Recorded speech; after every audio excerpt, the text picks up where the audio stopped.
Hi, welcome to Erickson Live. If you are joining us a little bit after or between, let's say, 10 a.m. and 11 a.m. Pacific Daylight Time, so that is 1 p.m. on the East Coast, that is 7 p.m. in a lot of Europe, that's 8 p.m. in East African time zone, then please feel free to join us live. LinkedIn often shows you these videos from the very beginning, which is nice for coherence. But if you want to join us live and you want to ask questions to our wonderful coaches, then please slide that slider, that progress bar as far to the right as you can, and you'll be joining us live. Otherwise, you'll be asking a question, thinking that I see it, and then you'll be all disappointed if I never address it. But that's because I'm half an hour in the future, for example.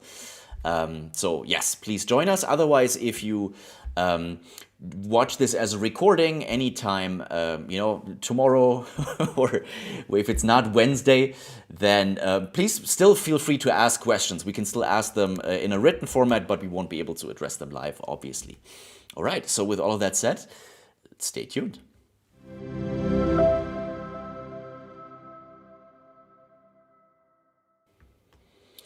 So once again, welcome to Erickson Live. This is our last live stream for this topic segment, which was all around VUCA, volatile, uncertain, complex, and ambiguous.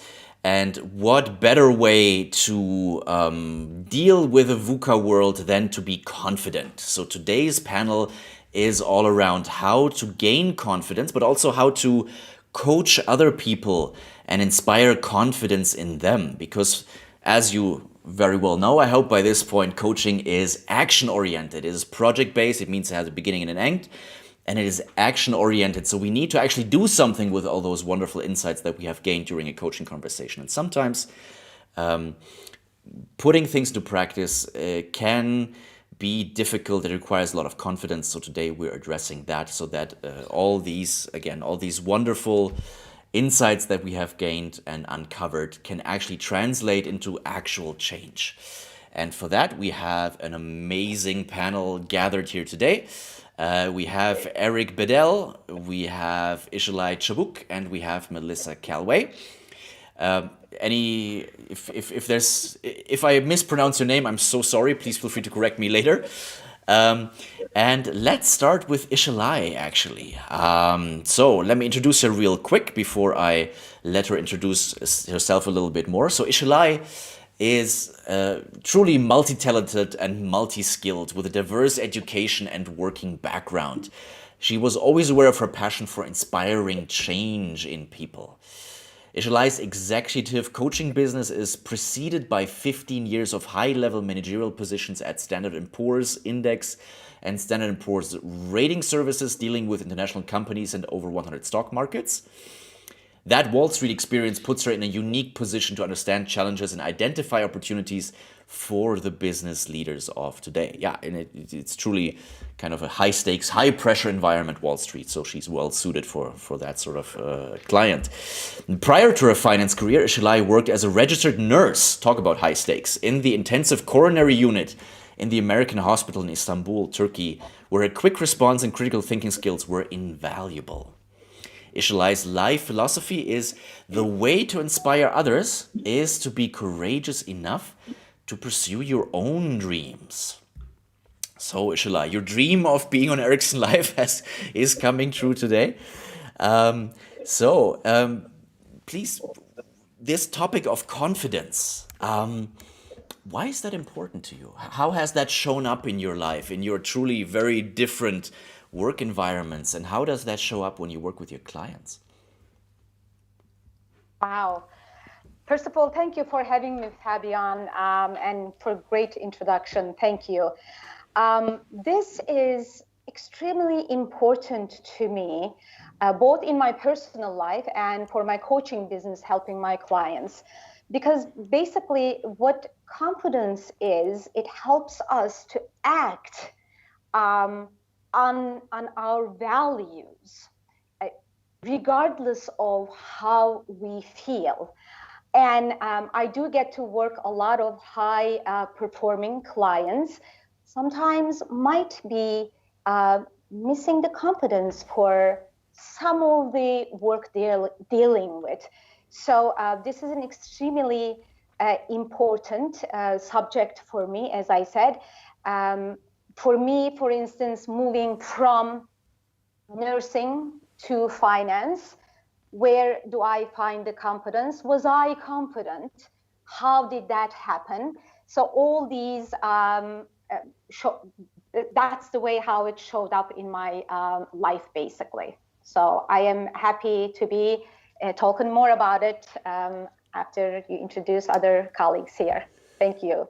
Wonderful. Thank you, Isilay. And speaking of introducing, I haven't really said hello to our audience yet. So, everybody, we are coming to you from Canada, over the USA, over Turkey to Kenya. So, we have quite a varied geographical kind of experience here. Where are you joining us from? This is always one of my favorite parts. So if you are like wherever you're joining us from, say hi in the chat. Let us know where you're coming from. The Northern Hemisphere is enjoying the summer right now, so maybe let us know how the weather is in your part of the or in your part of the woods. What your plans for the weekend are. What you need confidence for. What can we talk about today that will really bring value to you? What is an area of your life or your coaching that you really could use a good heaping amount of confidence for right now? Let us know as we are continuing our introductions. Let's keep going with Eric. Eric coaches and empowers people to boldly step into all situations by fostering self-awareness, resourcefulness, and resilience. He's proud to be an Erickson certified professional coach, ACE plus PPSC certified fitness trainer, and he has 2 degrees in psychology and sociology. Eric is laid back, connection driven. He's a laid back, connection driven human, and he integrates all of his life experiences into his coaching work. A few influences on his unique approach include triumphs over disordered eating and poor body image issues, as well as touring the world as a punk drummer and healing from a traumatic divorce. Some of his coaching philosophies include the focus on self-honesty and trust, the practice of integrating all of ourselves into our ideal, especially in the shadows, and gradualness of action. Eric, welcome. Good to have you. Thanks for having me. I'm really, I'm looking forward to this. I have been looking forward to this, and it's great to be here. Thanks for the introduction. Super kind. Let's see where to go from. Confidence is a component that inevitably comes up in every single coaching relationship that I am involved in. And it's something that's really, really important to me. As you mentioned, sort of in that intro, like my childhood, I struggled with disordered eating. I was bullied quite a bit. I went through a lot of body image challenges. That sort of sent me on a path towards like a physical health seeking, and part of that was developing confidence, whether the external appeared a certain way or not. And so that a lot of my sort of interest in confidence development was a personal journey that led me into coaching and building off of my background in psychology and coaching training. It's just so integral, I have found, for people to be able to fully step into themselves and to be able to show up in their lives in a way that they leave nothing on the table.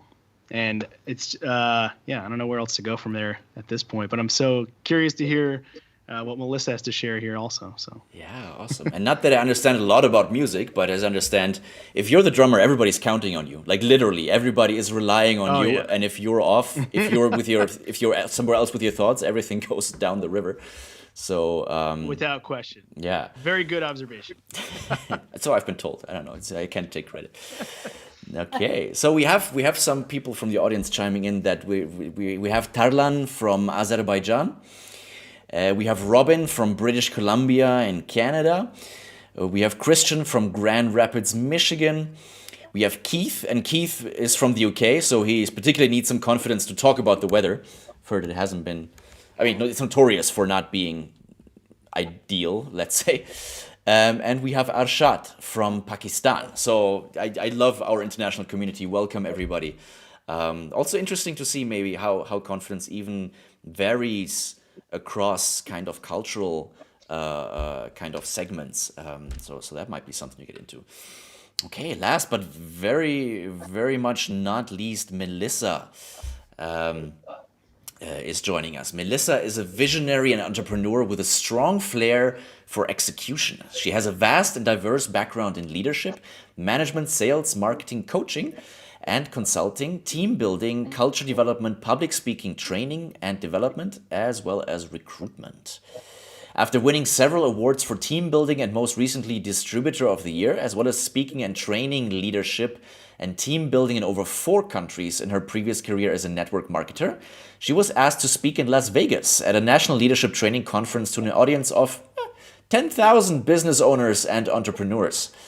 Recognizing her talent in relationship marketing, organizational culture, and recruitment, she opened up her own company, Inspire Dental Opportunities Corporation, which is a Canada-wide dental recruitment agency. Melissa also feels strongly about giving back to her community and currently serves as chair of governance for a not-for-profit Canadian charity called Gift from the Heart. She currently lives in Ontario, Canada, where she is the very proud mother of 2 incredible children, Braden and Lauren. Melissa, we're very glad to have you. And what contributes to confidence more than having really nice teeth? Exactly. I always wonder how the heck did I get into the dental profession, but that's such a long story. I'm not sure if we have enough time for that, but I will share little bits and pieces of it. So thank you so much. Thank you for the lovely introduction. Thank you for this fabulous opportunity. Hi to everybody across the globe. And I always love meeting new people, like-minded people that you have that instant connection and synergy with. And I certainly felt that with you, Fabian, as well as Eric and Isilay immediately. And so it's so nice to be in this space. So thank you. Confidence is such an interesting thing because as we sit here and we talk about confidence, I think the reality is I think it's a work in progress. I think that every day it's we're learning about ourselves and we're growing, and we have to inspire confidence in ourselves as well by the habits that we create. And listening to Isilay as well as Eric, there's so many similarities that I hear in just what you've shared, and Eric in particular about growing up with body image issues, for lack of better words, as well as challenges, I guess is the better word, and traumatic childhood experiences, and myself also going through a very traumatic and difficult, messy divorce. It's having the confidence and the the wherewithal to go through with all of these challenges, and so it's a learning thing, and every day it's waking up and kind of having that talk with yourself about confidence and inspiring yourself so that you can inspire others. So for me, I don't practice as a coach, but I kind of do, not as a profession, but I ended up taking the art and science of coaching as well as coaching competencies for leaders, because I wanted to build that confidence in myself. And I wanted to be able to build that confidence and show leadership. I believe that people learn by watching. So being a leader and showing confidence, I think that inspires confidence in others. And I wanted to show that for my kids, as well as the people around me, my friends, my colleagues, now my team of people that work not for me, I like to say with me, because we're working together as a team. And I think that, the confidence thing is really just an ongoing growing personal development journey for me. And so for me to take on these courses, it's for myself and everybody around me. And I believe that once we really are the best that we can be, we inspire others to do the same, simply by being and showing up at your best. And it's okay sometimes that we may not be the most confident and show up the best that we can. We do the best that we can at any given moment with what we have. And so it's okay to have those bad days, but we strive for those better days. And as I say to my kids always, tomorrow's always a brand new day. So yeah, that's where I'll start off. Saying it like with Annie, sun will come out tomorrow. that sort of thing. Yeah, exactly. I'm not going to sing now, even though Eric wants me to, or he probably doesn't. But yeah, we're gonna sing some Queen later. I love it. Yeah. Yeah. So Melissa, I love the way that you're framing it. I love that you're framing it I come from international relations, and we would say a positive sum game. Right? You say that if I have confidence and I show my confidence, that allows other people to show and live their confidence as well. Because I think one possible misconception or something that might be, a toxic form of confidence is a form of confidence where you suck up all the air in the room, and it's like my confidence takes away from yours, and I build my confidence on being better than you or something like that. So how do you manage to live it in a way that you're describing it? How can your personal confidence then kind of fuel other people's confidence rather than stifling it? So is that directed at me, or shall we? If you want it to be. Yeah. Yeah. So one thing came to mind when you were sharing that, Fabian, is that, and I'm going to bring up my kids often because they really inspire me, and they're such sponges that they're a reflection of you. And I'm sure any parent that's listening today probably knows that there's certain things that you're so proud of and you think, yes, that's my doing. And then there's other things that you're like, ugh, and that's a reflection of you as well. So it's a perfect mirror of how we can be better. And I always tell my kids that, confidence is not showing up to be better than anybody else, but it's really just it's not being better, it's showing up and doing your best. Confidence isn't arrogance. Confidence is completely different than that. Again, and I'll say it again because it's so important, that it's not that you have to be better than anybody else. It's showing up in a different way that is allowing people the space to show up in their best way as well. And so that's something that I try to teach my kids and my team and everybody around me. And I do that by showing up in a way that allows other people to show up as well. I think I'll leave it at that. I'll let Eric and Isilay add to that. Yeah, wonderful. Yeah. Go for it, Isilay. I just wanted to say that sometimes people might confuse confidence with arrogance. They're absolutely totally different, because where confidence comes from, the traits that likable ones, right?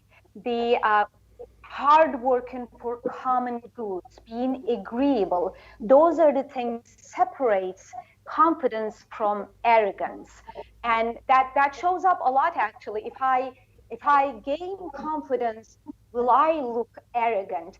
But with authenticity, with where you're coming from, that totally separates itself. Yeah. And what's coming up for me is just sharing that, and let me know if you don't want to go that direction, Isilay, but I could very well imagine that sometimes being a woman, that those two are very much confused or received, kind of mixed up by people around you, that if you show up as a very confident woman, then it might be perceived as threatening, and you might have to feel like sometimes you have to walk on eggshells. I don't know. Is there anything there that you'd like to talk about? That could be true, definitely, Fabian. Most women might feel like, if I look more confident, will that be taken as she's arrogant? So when that shows up, I help my clients to become aware of what is their intentions behind being confident. With that way, I help them understand being confident is okay. It's attractive. It's fine to be. Yeah, thank you. And Eric, with the history that you described, I can only imagine that you, or in the different phases of your life, I can only imagine that you have. I mean, first of all, you strike me as a very confident person. And there's so many strands of your life that I kind of want to draw on, but maybe I'll just let you choose, and just between, fitness and drumming, music and childhood experiences and coaching. And I know you have an amazing story to talk about there, which I'm going to get into kind of in a moment. Like for you, where does confidence come from for you out of all of these things? I mean, yeah, what's your source there? My source. Well, first off, thank you. I appreciate the observation that I'm coming off as confident. And I think what's a beautiful segue to answer your question is, and I was just jotting down some notes as I was listening to both Isilay and Melissa kind of like give these like little bits and pieces. And I think a great place to take it is like both of you already expressed how confidence can appear like there's a differentiation between confidence and arrogance. And it's really important. I think if confidence is looked at differently, it can be nearly impossible to be perceived as arrogance. And I think the come from, if we approach this idea of confidence as self-love, self-appreciation, self-compassion, Isilay said the word authenticity, that comes up often. And I think that's the difference is like when we step in to any situation, being totally okay with all of our strengths and all of our weaknesses, that is confidence. And that is the self-awareness breeds that. And so it becomes easier for people to perceive that as real confidence instead of when you puff your chest to appear confident, then there's no authentic come from. Yeah, maybe I'll leave that there. Yeah. I was actually going to ask about that. You took the question right out of my mouth in a way, in terms of, so you talked about bringing everything, all of yourself to any challenge that you have, right? You help your clients do that. And so what comes up for me then is, okay, if you bring everything, you bring all your insecurities, you bring all your doubts, you bring all your failures of the past. So maybe let's go a little more into that on how does actually acknowledging, appreciating, bringing along your insecurities actually help with being confident. Would you like me to respond, or should I pass the puck? Yeah, oh, Canadian here, or like, yeah, it's. Yeah, that's my. I was trying to. Yeah, I mean, let's see. I'll pass it, and if there's anything I'll add, and we'll jump back. All right. I'm really curious. Who wants to take the puck? I'll grab the puck over here. I'll grab it from you. I'll take that pass. I think that there's a couple of things that really resonate with me, what you guys shared, and that's obviously authenticity and self-awareness. And I think that's the biggest key. I know for me that the more that I'm aware of myself and my vulnerabilities, I'm able to show up even better, recognizing those things. And I know, going through life in teenagehood and early 20s and even into my 30s, you think you know it all and you have to be the best and you have to show up as knowing everything. And actually that's the complete opposite. It's when you really start to understand and reflect and take responsibility and, be okay with your vulnerabilities and start even sharing those vulnerabilities. For me anyway, it's when I started sharing those vulnerabilities that people saw me showing up a lot more authentically and therefore allowed them the space to share as well. And I really believe that great leaders, and not just leaders, in organizations and owners, I'm talking leader, everybody is a leader. My kids are leaders. You always have an opportunity to be a leader and show up authentically and inspire others. And that really is being a leader to me, is showing up in a way that allows people to stand up and show their abilities. And in doing that, I think that the authenticity as well as the awareness in our vulnerabilities as well. Of course, knowing what our strengths are, but what are our vulnerabilities and how can we How can we show up in a way to be ever teaching ourselves, and in doing so, teach others as well? So those three words really kind of resonate. And I find that when people start really tapping into their awareness and really, naming their vulnerabilities and becoming aware of them and being okay with them, like Eric said, it's when you can show up and be okay with your weaknesses and knowing that that's just an opportunity for growth. That inspires confidence in others. And that's why I started off the segment by saying, I'm not confident every day. I mean, there's times where I feel like, I need to take a lesson for myself sometimes. Like, I've got to listen to my intro that you just shared, Fabian, and say, hey, actually, I am that good. Because sometimes you don't feel it, right? And I think that a lot of it is that introspection, and it's knowing that it's a work in progress. And in fact, everybody's a work in progress. Our livelihoods are progression. It's progress and progression, and it's okay. And so that would be my feeling on that. Yeah, that's a beautiful I totally sentiment. Hear you. Yeah, especially, I'm sorry, Isilay, just this one sentence, it struck me as a really beautiful sentiment, especially since today is the last day of Pride Month. And just knowing that everybody is a work in progress and everybody, despite all their vulnerabilities and insecurities, is okay. That really resonates with me. Thank you. Isilay, go for it. Absolutely. Yeah, absolutely. So I'm totally in agreement with you. Now, confidence is, I always share this with my clients, confidence is not a requirement. It is a result. Result of acting, we become confident. Who would be confident when we're trying something totally new? But more and more we do it, we understand now, well, we can learn, we can do it, therefore we become confident. So when people talk about, oh, I'm not confident of doing this, well, can you do just a little part of it that could give you a little confidence and a little confidence so that you can build on it? So that's what I wanted to share. It is actually a result, but not a requirement. When I heard that, I was like, wow, this is it. Yes. Isilay, I love that. I'm going to use that. I'll give you credit the first time, and then I'm going to take it. Absolutely. I've heard it from somewhere else too. Melissa, absolutely. I think I've heard it from the great coach, Rich Litvin. I think I've heard it from him. Confidence is not a requirement, but it's a result. So, yeah. Yeah. And if I may, I've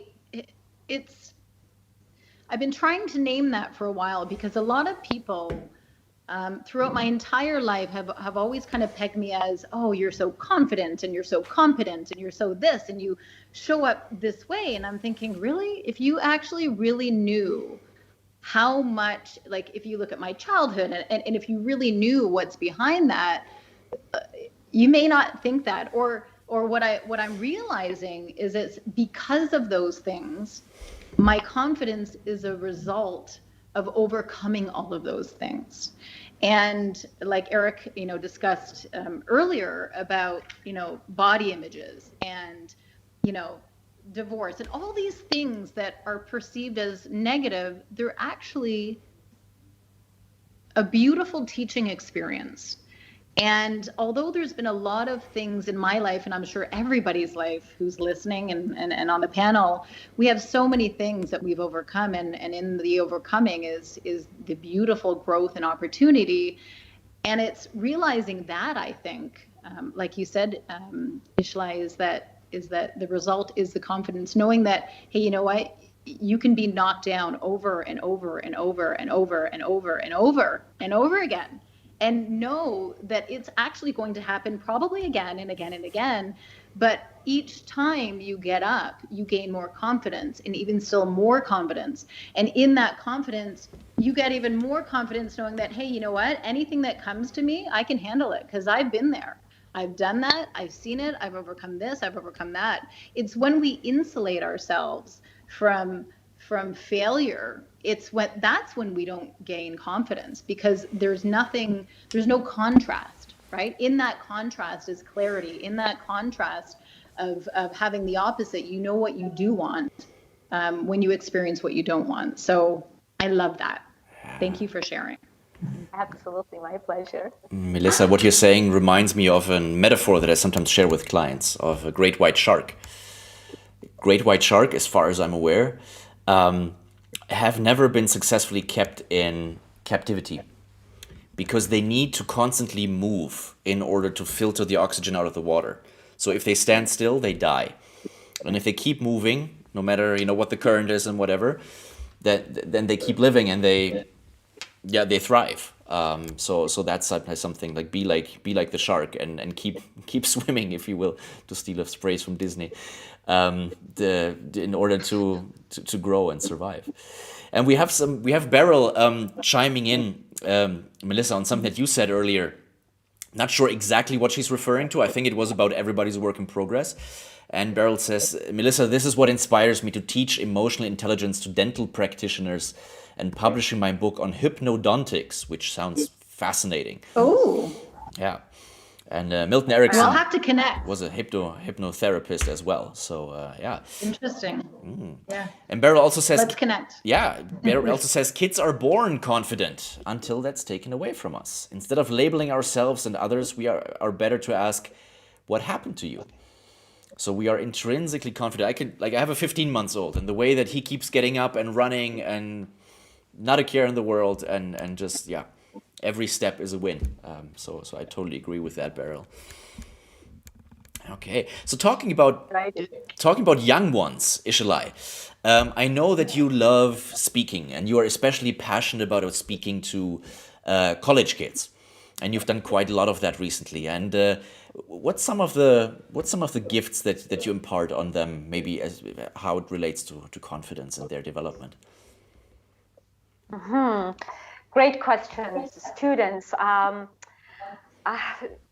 So they don't have experience, right? So that's where they come in and they say, I don't have experience. I don't have anything to offer. The answer is every single person has something to offer. And that keeps them away from acting on whatever they're thinking of doing. And I always encourage them to do what actually scares them. If you're afraid of connecting someone at a high level at a company, that's what you need to do actually, because you're afraid of doing it. You might get an answer, you might not get an answer, but once you get an answer, and it might take you 70 connections or 100 connections, and one person will come back. Here you go. You have one answer. What do? You do another one, and you do another one. So I always, when I am speaking, I always encourage students to try things. We're talking about good intentions, growth. Those are the things, of course, they're trying out crazy stuff, but just try it and see what happens. Because without trying, you get nowhere. If you don't try, the response you get is 0%. If you try, you have some percentage of getting success. Yeah, I think since we were talking about hockey, wasn't it Wayne Gretzky who said you miss 100% of the shots you don't take? Something like that. Exactly. Yep. Exactly. Yes, you got it. Yeah. And it works really well it ties really well with coaching, Isilay, doesn't it? With kind of our Ericksonian coaching arrow and just the fact in general that coaching is so action oriented, and we always want our coach to walk away with an action step and say, okay, so out of all of this that you've been talking about, what might be one tiny little action step that you can put into practice to get into that momentum and start growing or keep growing. Yeah. Eric, back to you. What's coming up for you as you're listening to the other two ladies? I'm sure there's stuff that's kind of bubbling in you. There's like a million things, and I'm trying to sort. I'm like jotting notes and trying to sort where I really wanted to like jump in and but there's so much that's been said in such really eloquent ways already, and I'm trying to figure out how to piece there. The thing, I think maybe I'll just jump with what Isilay just said, the trying, right? Your example of sending messages, connecting with people that frighten you, like that.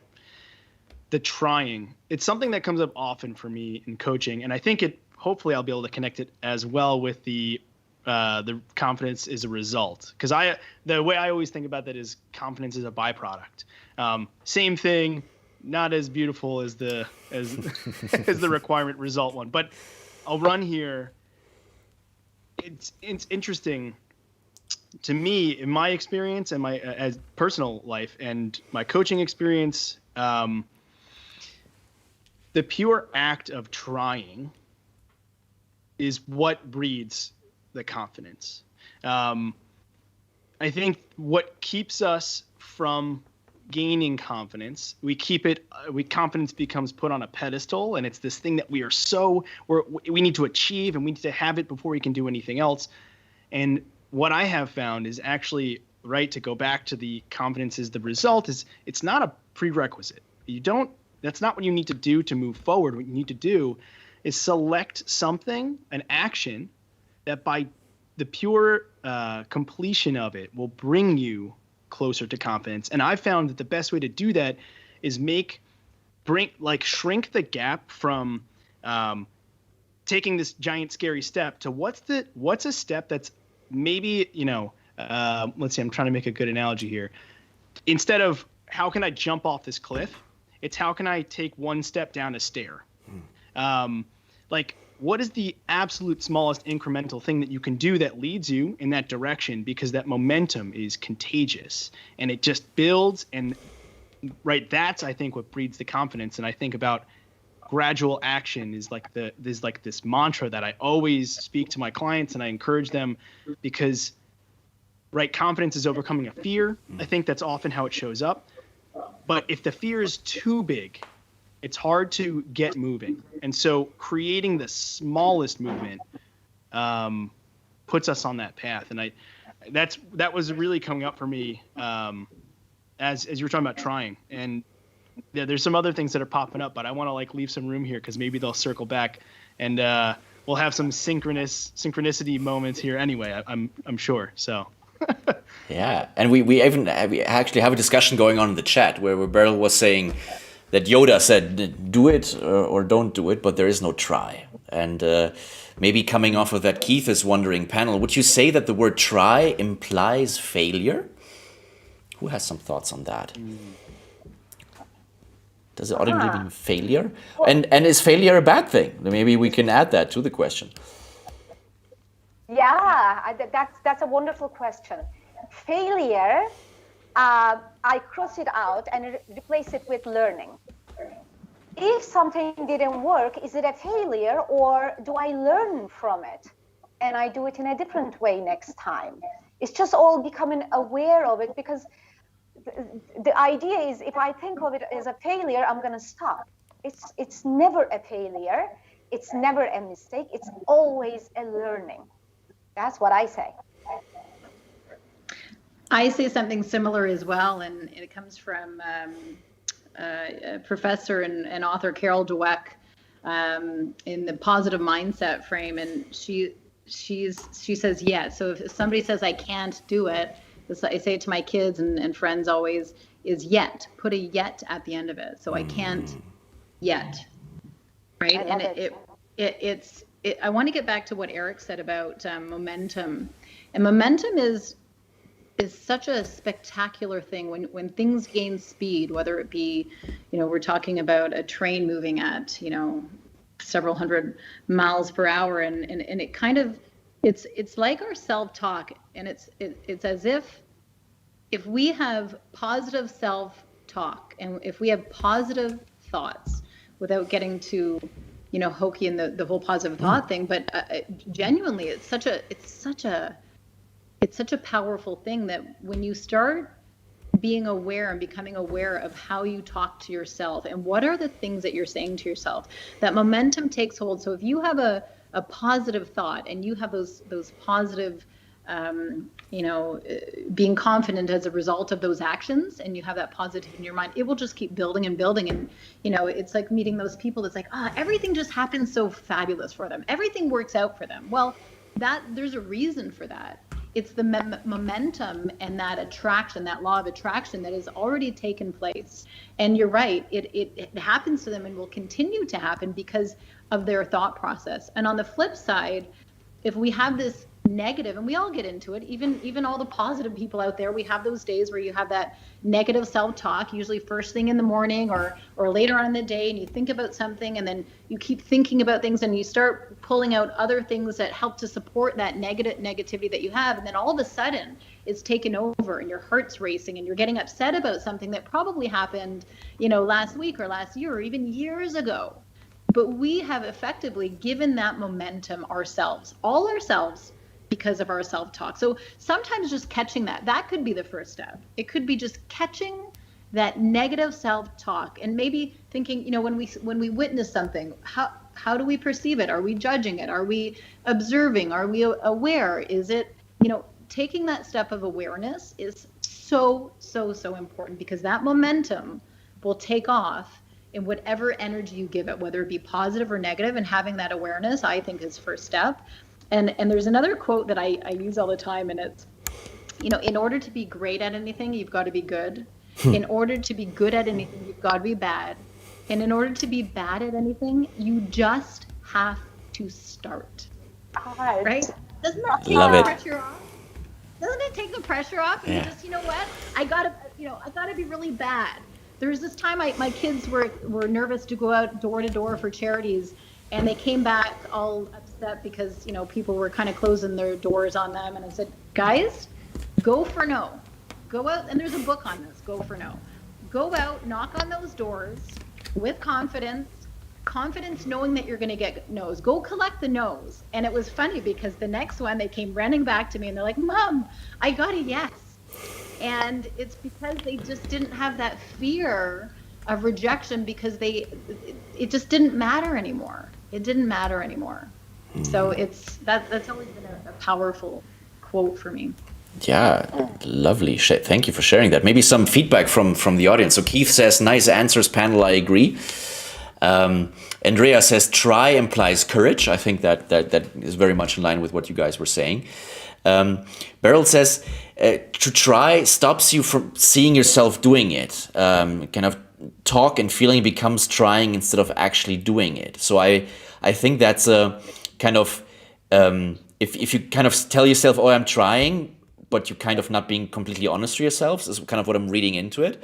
So I think that's a great example of how much wording matters also in coaching when we talk about things, right? And we really use the verbiage of the client. So if try for them is a positive thing, then use the word try. If try for the client has negative connotations, it's like, oh, I'm swindling myself out of something, then don't use try.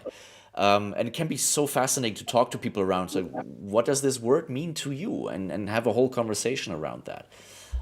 Eric, I kind of see you like itching to say something. Is that correct? Bubbling. Yeah. Bubbling. Yeah.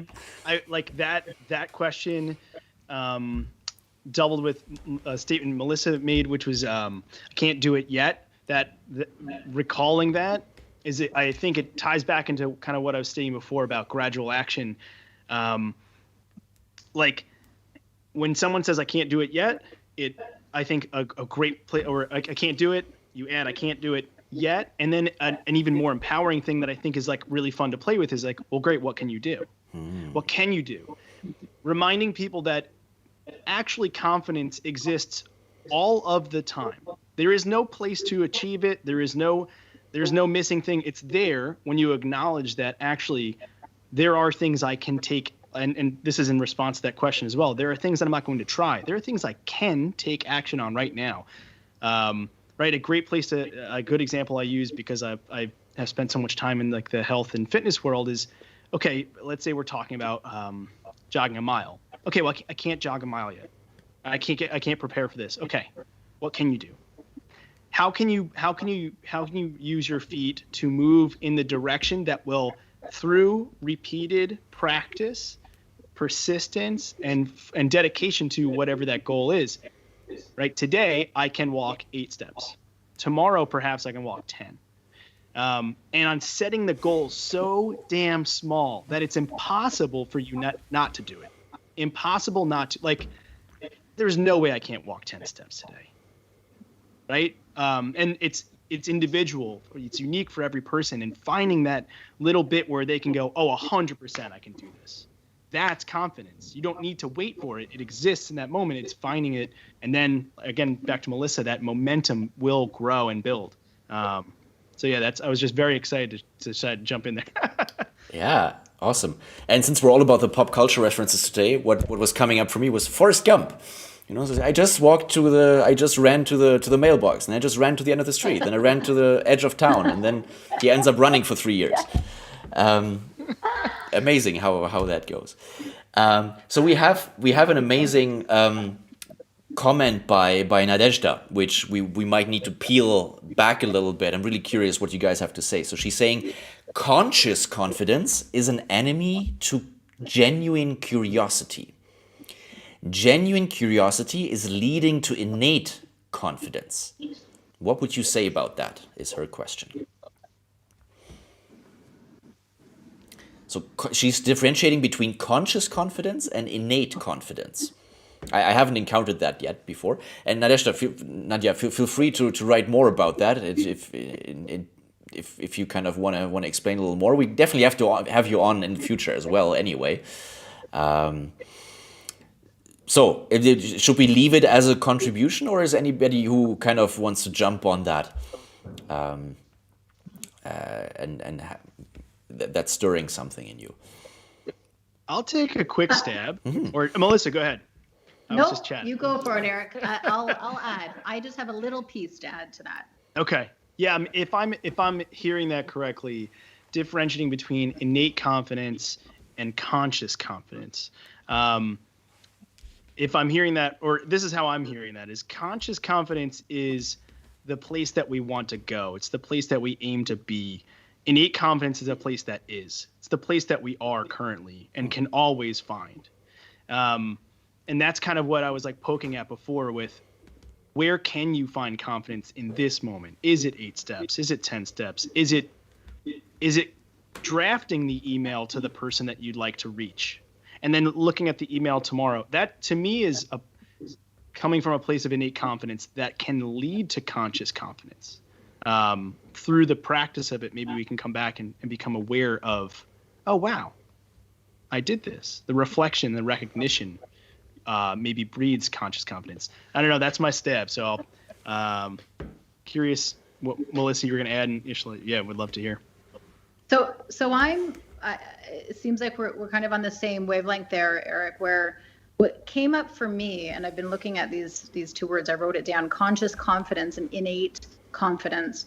And what's coming up for me is something that I teach is conscious competence and unconscious competence. And to me, they're similar in that when you're conscious, you're learning it, right? It's like that you're learning the competence, you're learning that confidence, or you know that it's there. And the unconscious, or the innate, to me is kind of innate, unconscious. It's like you've learned it. You've learned it, so you innately now have it. It's like riding a bike, right? So if I were to get on a bike, I know how to ride a bike. It's so unconscious or innate to me, but I know that I had to go through conscious competence first in order to learn that. In order to learn, and I know that may contradict, like as babies, as toddlers, we have that innate or conscious confidence, but I think there's a place for both. Yeah, it's funny, Nadia. For me, it's actually almost the other way around. To me, for example, if you take these streams, I don't have, a list of questions that I have beforehand, but I allow myself to be confident that it's going to be fun. And that then leads to genuine curiosity. I just trust that by asking a lot of questions, by being curious, everything will turn out great. and it's kind of works that way around. So it again, really funny how causalities are subjective sometimes, and what comes first. And as long as you start moving in a direction, something good will happen, is what I'm taking away from it.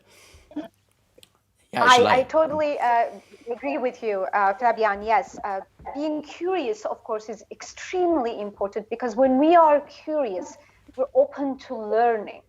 And when we're learning, momentum takes place and confidence as a result. So that would be my input in that. And that is very important for a coach, right? Because as coaches, what is so striking, and what some people fail to appreciate sometimes, is that we ask questions that we ourselves don't know the answer to. And we don't know what question we're going to ask in 5 minutes, because if we did, then we wouldn't be in coach position, we wouldn't be in the moment with the client. So it's always this, we have to trust that we're channeling this is sounding very metaphysical, but we're channeling this attitude and this approach and this benevolence towards our client in a way. And that includes not having a plan. I mean, we have a structure, and there's a lot to it, but ultimately being in that moment with the client and trusting that something will come up, basically. And so in that sense, confidence is invaluable for a coach, because it really allows us to set out to put all the attention on the client, and to not have the feeling like we have to perform. I have to show I'm a great coach, and I'm going to ask this question and that technique and that sort of thing. But just to see what's most useful to the client in that moment, even if it takes me a moment. And Eric, can I share a really quick thing? Yes. So I actually want to hear from you, as we're coming up on the top of the hour already, which is crazy. But I would just love to hear your story around. So if somebody taught you how to do taxes or something like that, right? You would probably never end up doing that person's taxes. I'm guessing. So in coaching, I think it's relatively unique that somebody can teach us coaching. Now you know where I'm going with this. Somebody can teach us coaching, and then we are actually in a position to coach them. And that is actually something that you went through, which I think needs a hell of a lot of confidence, is to coach the person that was one of the people that taught you coaching. So what's the story there? Well, yeah, even as you mentioned that, I was just noticing like what I was feeling right there. Like, yeah, the experience of getting the opportunity to coach someone who taught me how to coach is such a fascinating and really humbling experience. And the key, let's see if I can answer this. I'm going to answer this as clear as I can. What allowed me to do it was not confidence. What allowed me to do it was, as Nadezhda pointed out, it's curiosity, it's openness, it's willingness to fail. It's kind of tying back to earlier, accepting all of our imperfections and vulnerabilities. I think the key word that was coming up for me throughout a lot of this conversation, which is, I think, so critical to the whole idea of confidence, is expectation. And when you eliminate the expectation, the need to perform at a certain level, the need to show up and be like, oh damn, I'm about to coach someone who is unbelievably well trained. This is let it go. And to Fabian, to what you said, be in the moment of what the client needs. Now you no longer have to produce. You just show up present in the moment. And I think the visual that was coming up for me that I'll just maybe is really helpful here is being in the moment with a client, with a friend, with a spouse, with a colleague, and trying to coach them through confidence is I think encouraging them to just be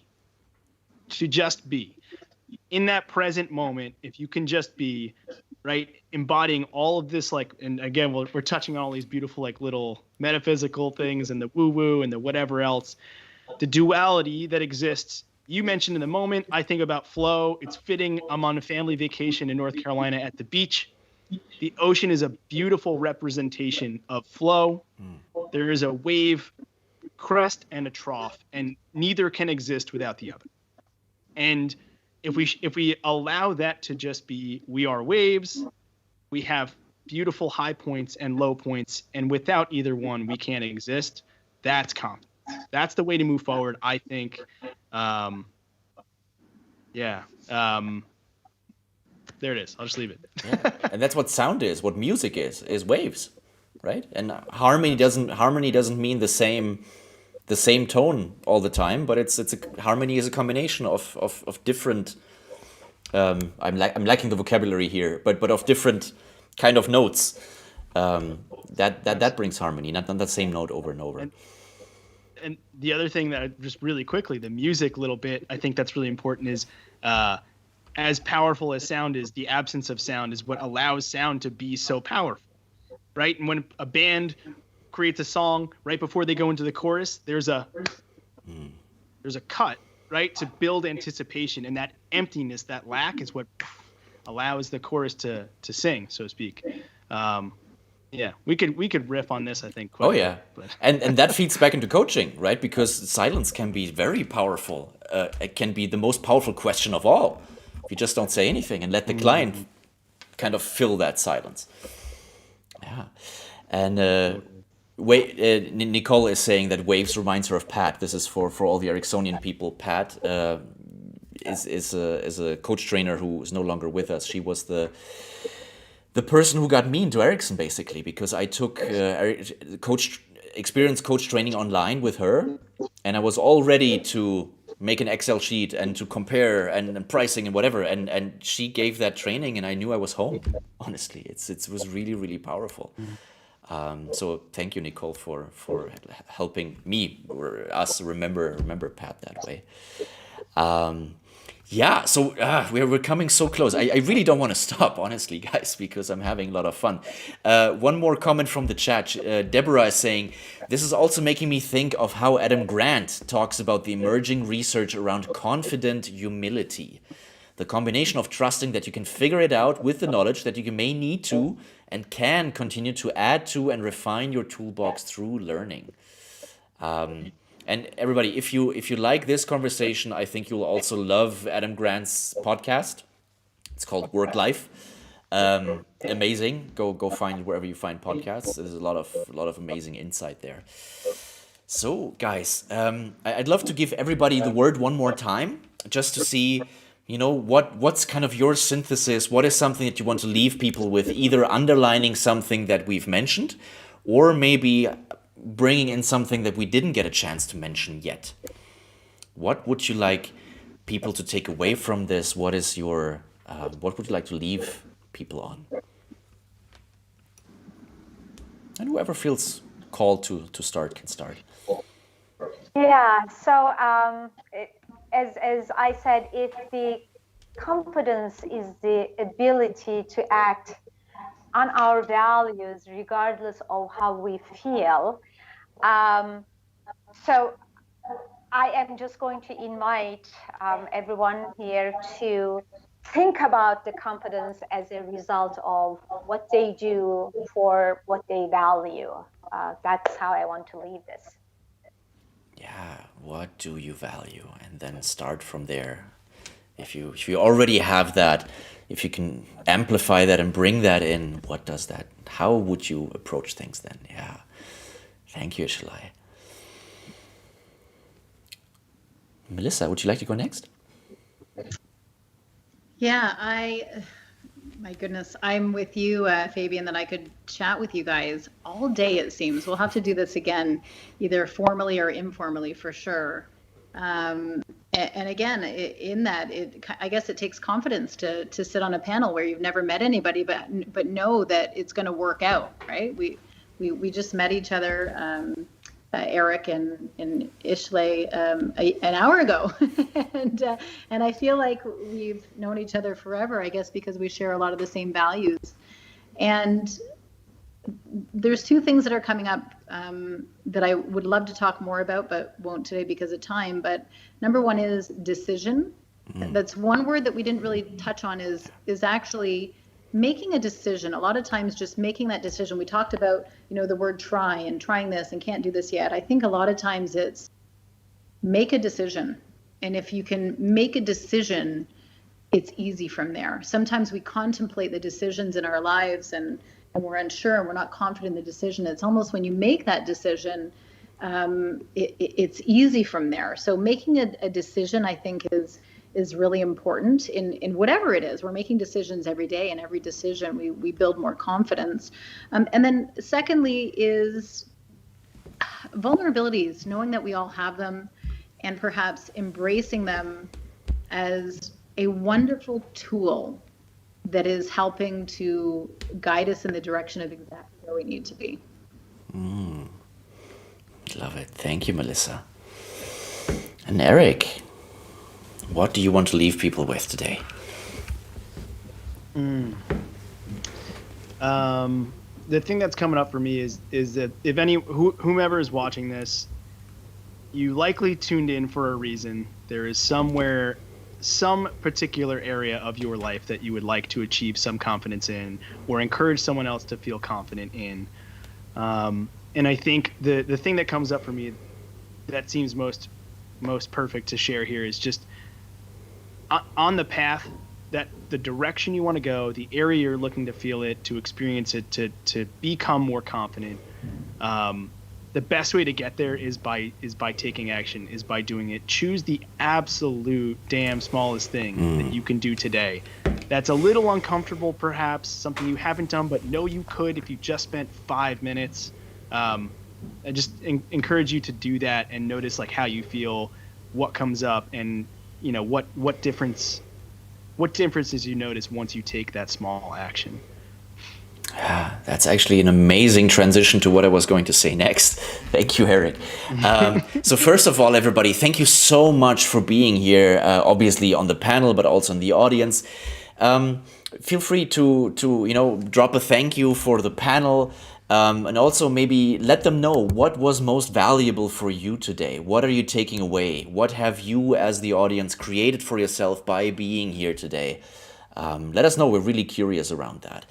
And the other thing is, well, if you like this sort of discussion, if you like that sort of thinking, and you haven't done the art and science of coaching yet, you might want to try the free webinar Experience Coach Training Online to find out what it would be like.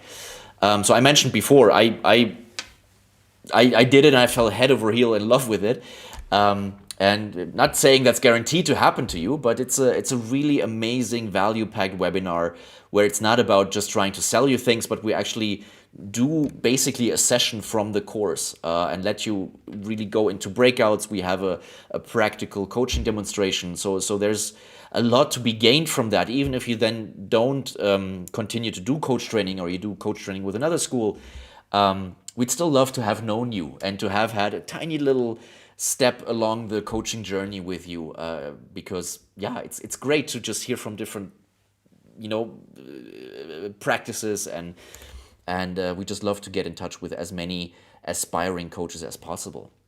So if you're interested in that at all, the next one is coming up on July 12th. That's a Monday, 7 a.m.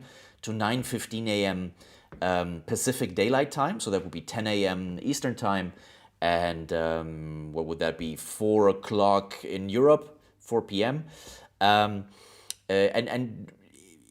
Do take that time apart, because you are actually going to be involved. It's not one of those webinars that is pre-recorded or just somebody talking at you like I'm doing right now, but it's actually interactive. So Monday, July 12th is the next one, and then the one after that is July 27th at 9 a.m. Pacific time. So they are on an ongoing basis. So if this sounds interesting at all, and you kind of want more of it, feel free to connect with each of the panelists today. I'm sure they are linked in, they're tagged in the LinkedIn post of this. So reach out to them there. And yeah, everybody, thank you so much. I really had a blast, and keep changing the world one conversation at a time. Thank you so much. Thank you, Fabian. Thank you. Lovely to meet you, Melissa. Nice to see you as well. Thank you all. Thank you.